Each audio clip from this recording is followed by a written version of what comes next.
Okay, great. Well, it's nice to be here. It's nice to see everyone's faces this morning.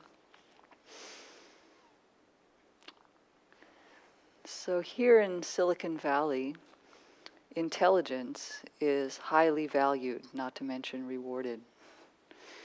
And this can create a certain relationship to the quality of intelligence, whether it's positive or stressful. But the Buddha also recognized a certain kind of intelligence, and he was clear that it's something that everyone has. But he was quite specific about what he meant by this kind of intelligence. So in particular, we all have the capacity for knowing clearly what is happening in this present moment. We all have the capacity for investigating how things actually work in the universe and in ourselves. And we all have the capacity to choose to let go rather than to cling. These are aspects of Dharma intelligence, if you will, and we'll be exploring this today, the kind of intelligence that emerges from Dharma practice and how it can be used not only in our own life, but also to benefit others and to benefit the world. This is our exploration for today. So I'm proposing to do something of a grand tour of the Dharma path this morning. And so it might be something that's a little bit hard for the intellectual mind to completely take in. So I recommend listening also with your body and your heart. So a key part of walking the path is learning to see clearly. That's maybe quite a lot of it. So early on, that means overcoming the hindrances and at least diminishing the discursive thoughts that go through our mind, the thoughts that are about having conversations with other people and planning things and going over the past and those kinds of thoughts. Maybe you know them. I know them. And the hindrances referred to are specifically the qualities of desire and ill will, which go through the mind, things we want and don't want, imbalances in energy like sloth and torpor and restlessness. Also included in that is anxiety or remorse, and then doubt. So those are the main hindrances that we work with. So we can initially use our cognitive mind, our kind of intellectual or intelligent abilities to help quiet these obstacles to clear seeing, the discursive thoughts and the various hindrances. So for example, we can give our mind the task of noticing the hindrances. If you're going to think, pay attention to which hindrance might be there. The problem is not actually that these hindrances arise, because they will. It's really that they're not seen and identified. When they're not noticed, then they can operate, keep operating and keep operating. So there are some specific techniques offered in the Buddhist teachings around how to work with hindrances. And we can use our intelligence to remember those teachings while we're sitting, and also to apply them. So for example, there is a sequence of things that we can do in the case of ongoing disturbing thoughts that are bothering us. And one of them is, some of them are actually kind of cognitive. One of them is to specifically reflect on the disadvantages of that kind of thought. So if you're having a repeated, so-called obsessive thought about something, it's considered valuable to actually bring to mind some of the disadvantages of thinking in that way, the ongoing restlessness, the way that it conditions your mind, the fact that it's causing tension in the body. Just bringing the cognitive mind to these things actually begins the process of helping to let go of those thoughts. So these kinds of reflections use the intellectual mind, and they're actually quite helpful. Another way that we can use our intellect in practice is to study the teachings of the Buddha, such as the suttas. It doesn't take a lot of brain power to do this, because the Buddha actually spoke quite accessibly. That was his style, is that he spoke to farmers, merchants, cowherds, courtesans, anybody really. And the teachings reflect this connection that he was able to create with a lot of different kinds of people.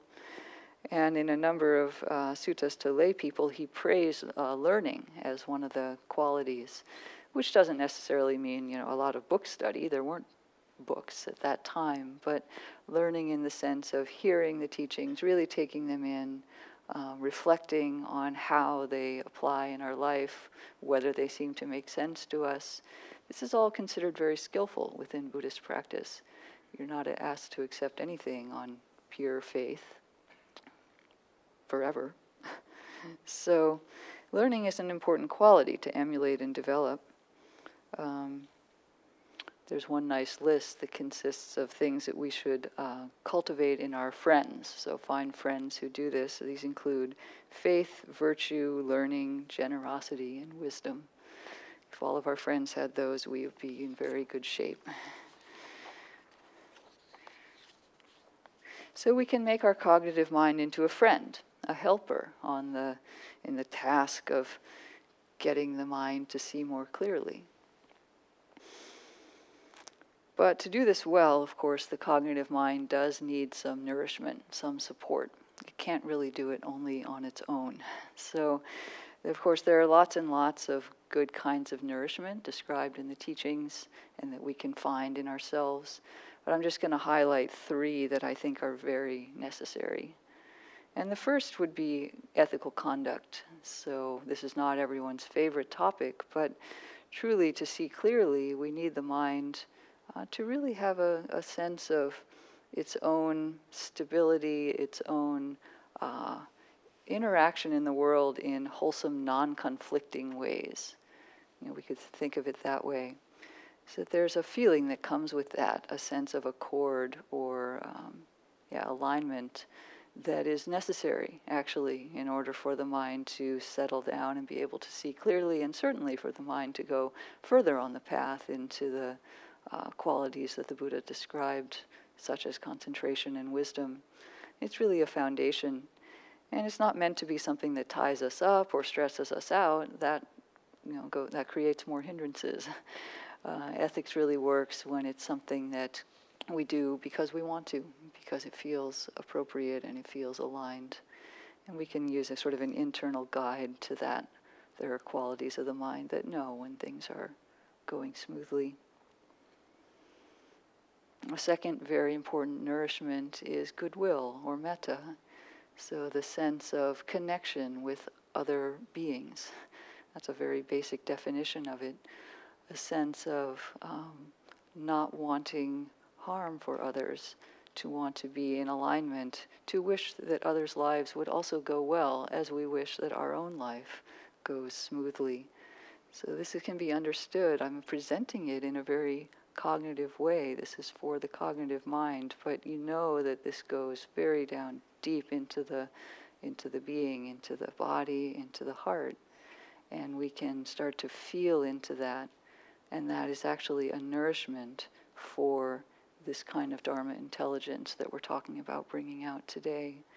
Again, it doesn't have to be some kind of a stressful thing. I don't know about that person. I don't know if I can do it. That's all part of that discursive, hindrance-related thoughts. These are, the quality of metta is something that is very natural, actually. It's fundamental to just having a sense of being alive. And when we can tap into that in a very natural way, it will support the integration of our system, the integration of the head and the heart and the body and the mind all together. So I encourage finding some way to connect with goodwill in any way that it works. Without doing this, it will be, again, very hard to settle the mind and to see clearly.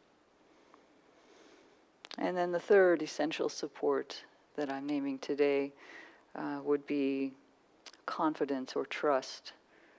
Some use the word faith. If that doesn't work, you can find another one of these other words. But the cognitive mind, in my experience, has a fair amount of anxiety. And it's possible to do Dharma practice from a place of logical acceptance.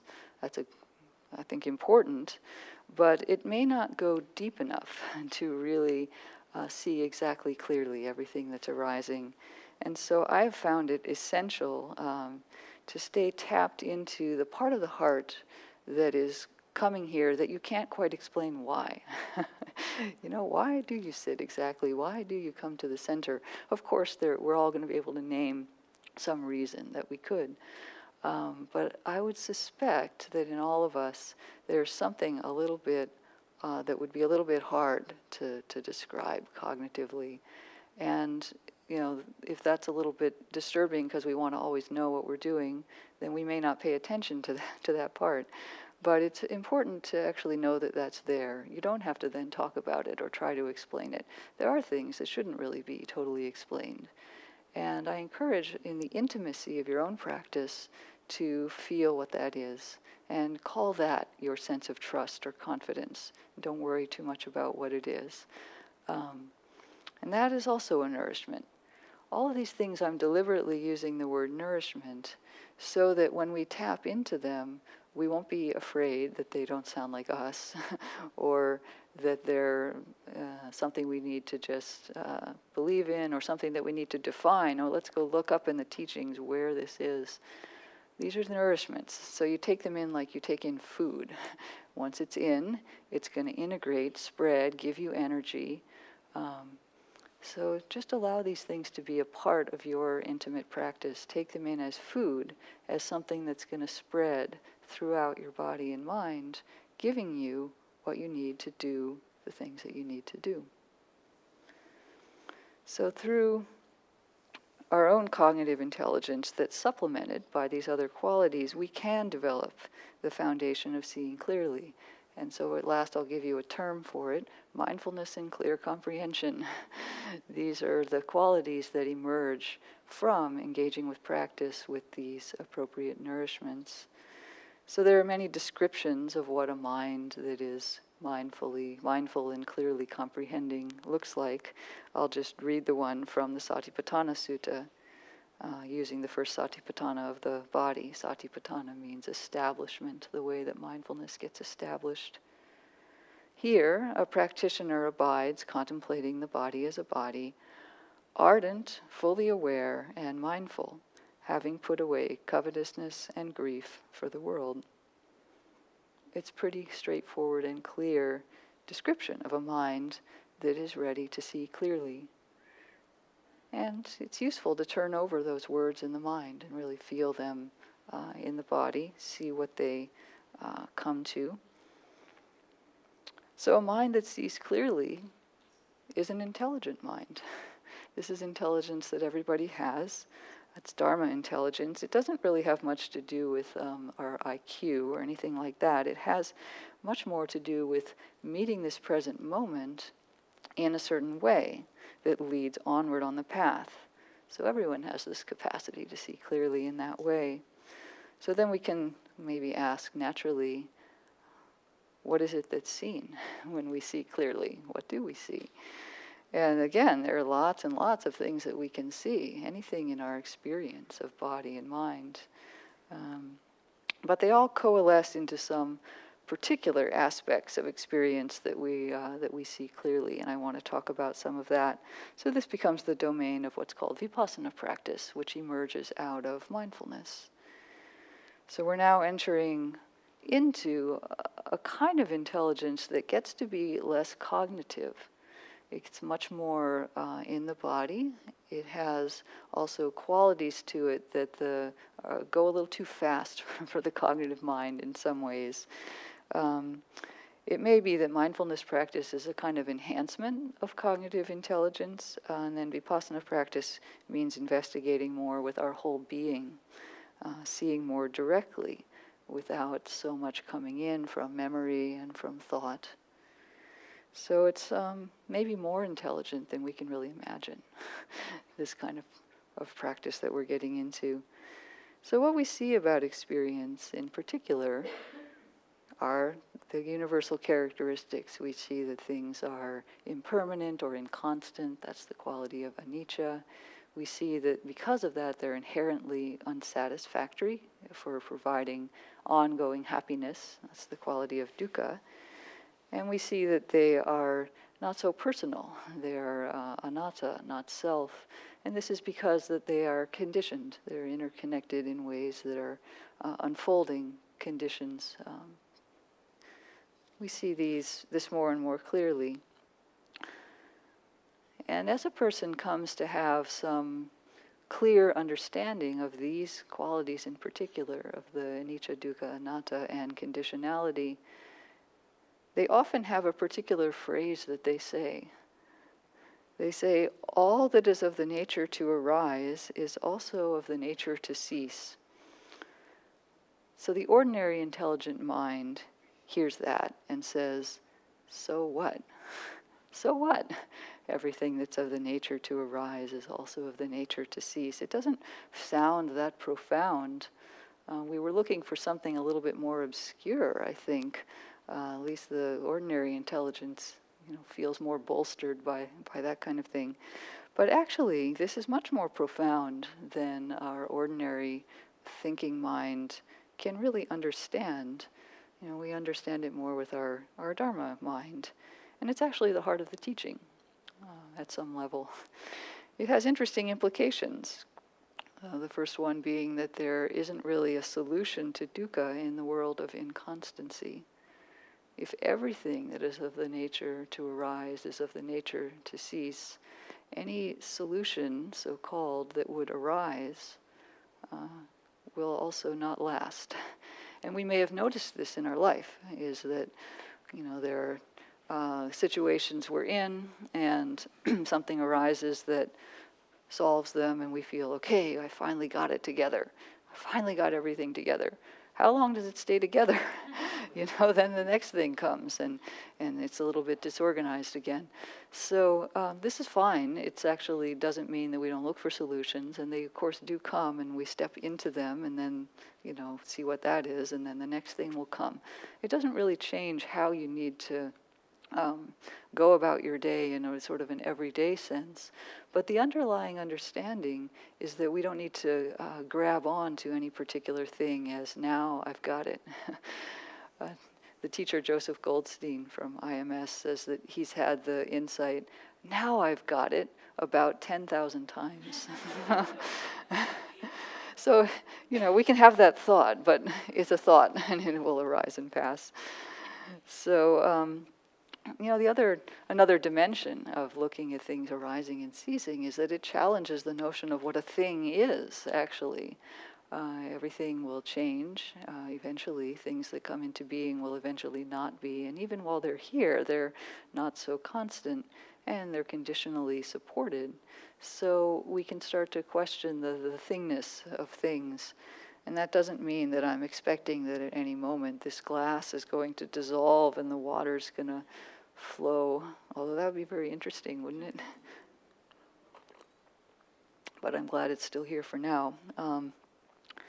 But, we can again reduce our tendency to really grab onto things as being so important and so necessary compared to, say, the quality of the mind or the quality of the understanding in this moment. Those are seen to be more reliable in terms of the path. And finally, there's an onward leading quality to recognizing impermanence, is that the mind, I've already started to describe it, it becomes disenchanted with believing in solutions and things and the solidity of how life seems to be at times. So we know that things will flow on, and that eventually creates a willingness to turn all the way to that which is not conditioned. Because there is a solution, actually. It's what that faith that you started with at the beginning is looking for. And it's not anything that ordinary intelligence can understand, actually. This is a quote from another sutta, said by the Buddha. This Dhamma is profound, peaceful and sublime, unattainable by mere reasoning, to be experienced by the wise. unattainable by mere reasoning. So we use the cognitive mind all along the path. It's not something that we shouldn't use, but there's another aspect of knowing that we eventually make room for in our experience. So I said it was a grand tour. On this grand tour, we've seen how we can use our intelligence and cognitive knowing to help establish mindfulness, to reflect on the teachings.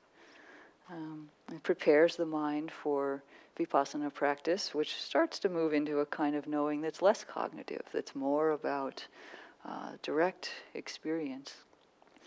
We cultivate qualities like investigation and wisdom and clarity of mind. And we see qualities like inconstancy and impersonality. And then finally, in the end, the logical or analytical mind is set aside in order to realize what the Buddha meant by freedom. And then we get it all back. We have our intelligence available. It doesn't go away, but it's a little bit different in a sense. Maybe through Dharma practice, what we do is we transform ordinary intelligence into wisdom. Yeah? So it's something that, when it's properly nourished, the kind of wisdom that the Buddha was talking about comes about, seeing things as they have come to be and responding well. It's actually very, very simple in the end, but it takes a lot of rigmarole in the mind, it seems like. So, the wise person does what is good for self, what is good for other, what is good for both, and what is good for the world. That's another outcome of this. So a person who has this kind of Dharma intelligence that's been grown through practice can bring benefit in a lot of different ways, many different spheres of life. One of them is the individual, ourself. We can continue practice, continuing to deepen the understanding of the teachings. Keeping the teachings alive here in the West is important. All of us who are doing that is useful for this society, which hasn't seen as much of these teachings as some other societies have. And then this kind of intelligence has great benefits in many other realms, specifically the relational realm. Imagine how much easier it is to relate to people when we don't see things as personally as we used to. And even if you've practiced not for too long, we can start to get a sense of that things aren't as personal as we thought, or don't need to be as entangled as we were. It's fairly common for me to hear people say that after some period of practice, they realize that they want to have a different relationship with their friends. My friends are gossiping all the time, or engaged in a lot of argument, and I don't know, I've been sitting for a little bit of time and it doesn't seem that appealing to me. So there comes to be relational benefit almost immediately in the practice. We certainly can't do this just for ourselves, but we start to be a person who has a little bit more choice in how to form friendships and how to be in relationships. Now, some of our relationships are complex and are going to take our whole lives to untangle. I'm not claiming it gets easy immediately, but it's easier. It's easier as things go along. And then there are a lot of very interesting benefits that come in the communal realm through practice. And of course, we have communities like this. And there are many different types of spiritual communities. The Buddha, of course, founded a number of them in his lifetime. Groups of monks would live together. And there's a very interesting teaching he gave about qualities that make one a good community member.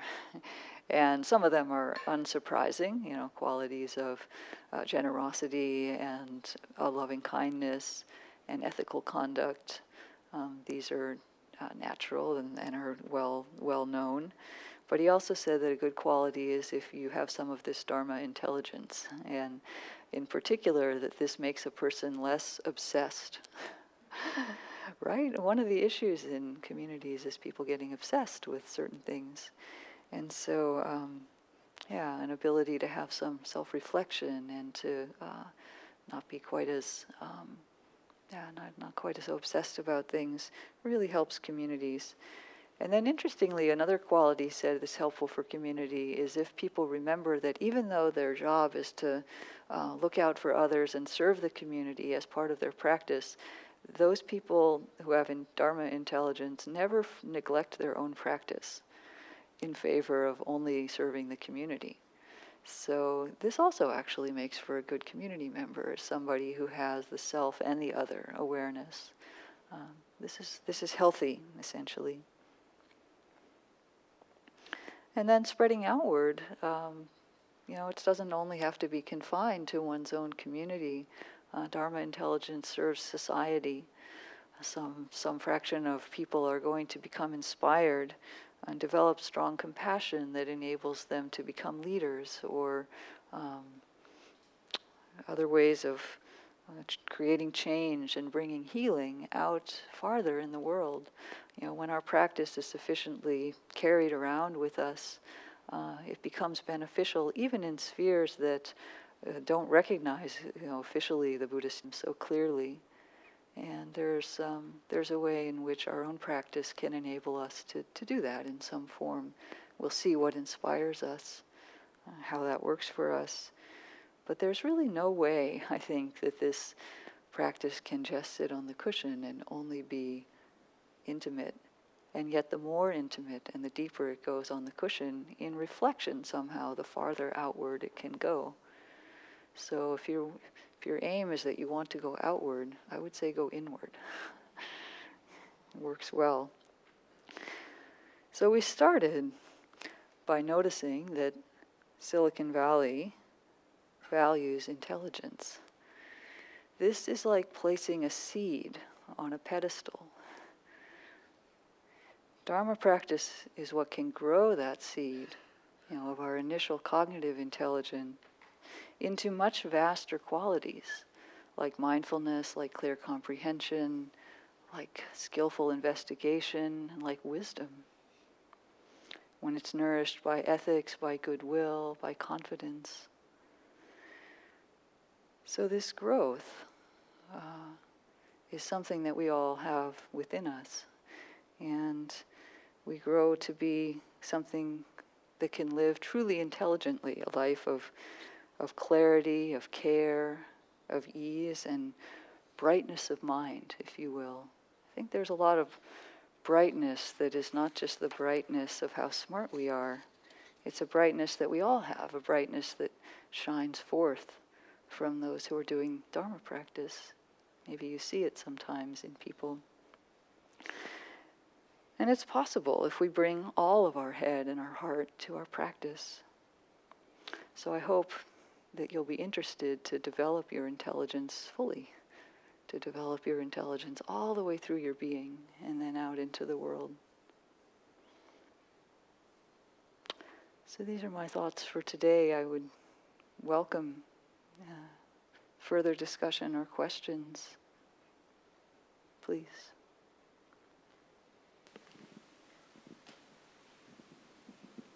Kim, I wanted to thank you for your connecting anatta to just, as I understand it, not taking things personally. And I've heard the two, but I never actually put those two together that way. Thank you.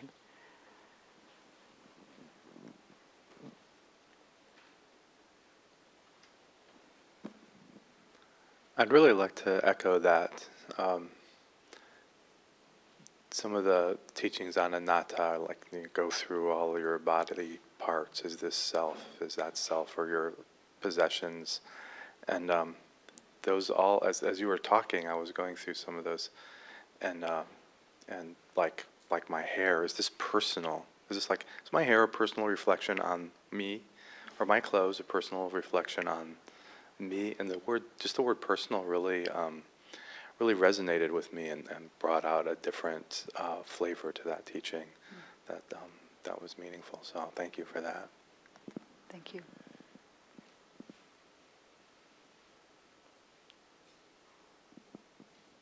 behind you.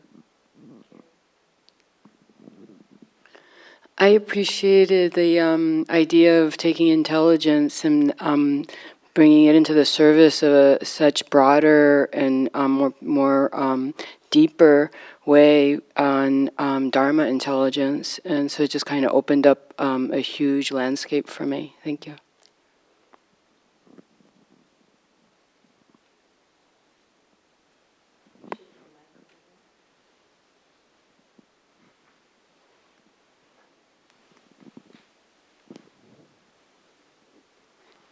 Thank you for your wisdom. I wonder if you might say a little bit more about the topic of moving outward. You'd said if your aim is to move outward, go inward. My experience of many people drawn to meditation is that they are drawn inward naturally. So can you speak to the benefits of going outward? Yeah, maybe we should do in directions different than we naturally incline. Certainly it's possible to go inward and think that that's it, that somehow there's going to be something found there that will do it for me, and then I can, have a nice, easy life after that. So that also doesn't really match my experience, but I think that there's a way in which going outward is something that is more like the way a light shines than something having to be pushed or gone out. So the light rays don't push outward at all. In fact, as soon as they hit something, they illuminate it, and that's it. So the outwardness in Dharma practice, I think, comes from turning on the light. And then there's this something that goes outward. But it's how the ability to stay with that and actually spread it has to do with continuing to be soft and yielding on the inside. And so I haven't found a good language, and this may be my own something to put more words to, but I haven't found easy language about going outward in a deliberate way that doesn't naturally bring in hindrances and challenges. So I would say shining outward through clear comprehension and staying with what is within. Does that help? I think that's a beautiful articulation. I'm going to ask the question again, though, because I didn't quite answer it, which is, what are the benefits to the practitioner of allowing that light then to reflect outward? Yeah. It's another form of nourishment. We might call it, I named 3 for inward practice, but there comes a point, when we have this sense of impersonality that several people have alluded to. There's a sense that what's inside and what's outside are less different. The conditionality is really only conditions unfolding, and so there isn't so much a need to have a particular barrier. And in fact, if I'm working on my own suffering inside, there's less difference between my suffering and your suffering, right, if it's impersonal. And so there's a way in which, what's the sutta that says,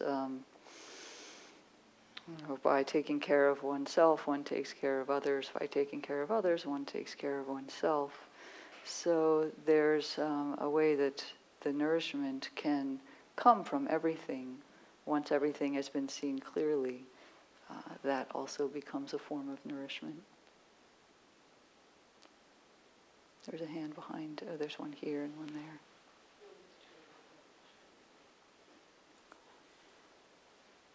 Thank you so much. I really enjoyed that and loved the idea of the nourishments for the mind. And I was wondering if you could speak a little bit about the practices that cultivate that confidence or trust or faith. I feel like I have a little more sense of how to cultivate ethics and metta. Okay, yeah. Various spiritual traditions will give many reasons for faith. You know, there's always a list, you know, contemplate death, contemplate, you know, reasons to really get inspired to practice. But I think there's no substitute for the one in your own heart in the end. And one practice that I find interesting is to sit and ask the repeated question internally, why do I practice? And it's not meant to have one answer, and please don't write them all down or anything, but you know, if you ask that question, you'll get an answer, and it's fine, it's a good answer. And so whatever answer we get, though, remember there's no solution, so you just say thank you, and then wait for a moment, and then ask again, why do I practice? And there will be another answer. And it's not like that one's right and the other one's wrong, you have to worry about which is which. You just say thank you, and then ask it again. And there will come a point, if you're really brave and keep going, there will come a point where the answer is not a word, but there's something. And I think that might be why we practice. And knowing that is really helpful.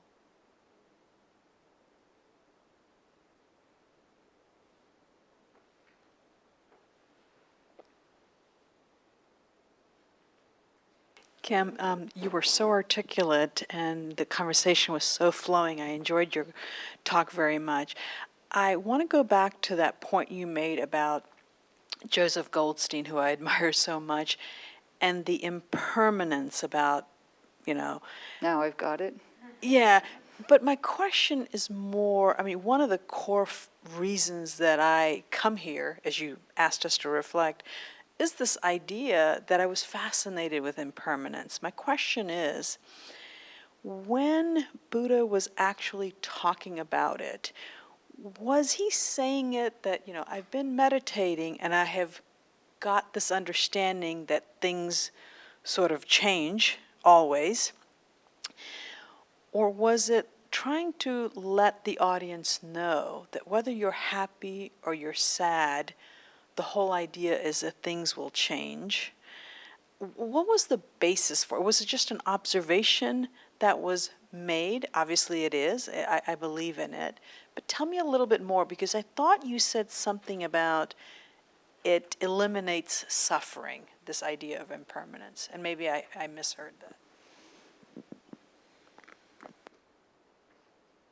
Impermanence has a lot of levels.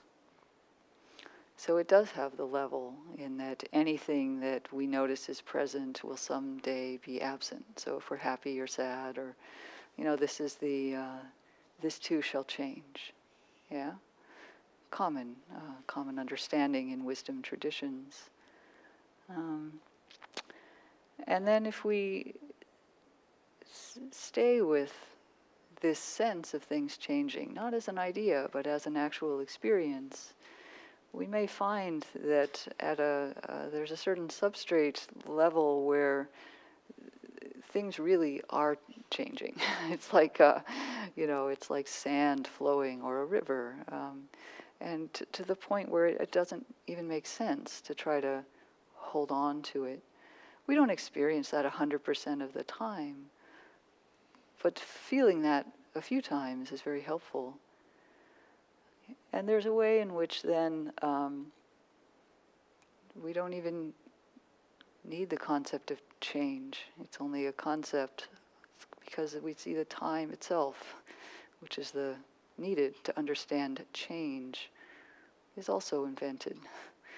So all of these things, the brilliance of the Buddha, I think, in pointing toward inconstancy is something worth noticing, is that almost anywhere you touch it, there's something useful. So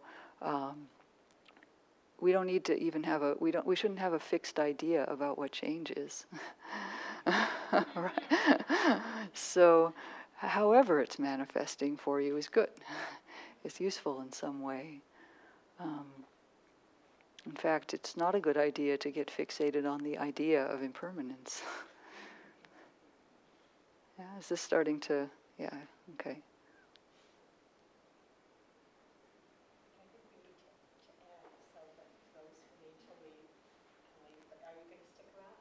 Sure, feel free.